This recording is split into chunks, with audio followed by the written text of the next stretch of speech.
Hey everyone!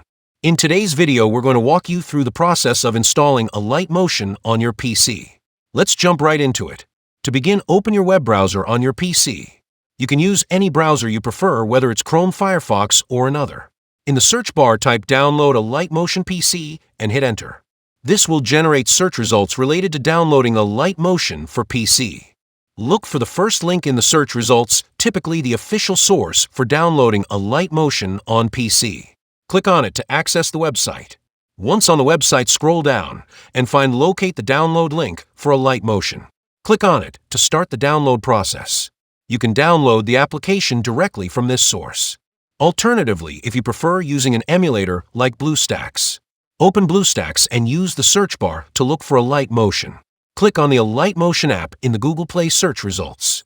Tap on the Install button to begin the installation process.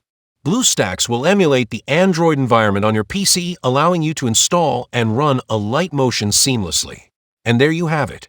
You successfully learned how to install Alight Motion on your PC. If you found this tutorial helpful, don't forget to hit the like button and subscribe to our channel for more tutorials. Thanks for watching.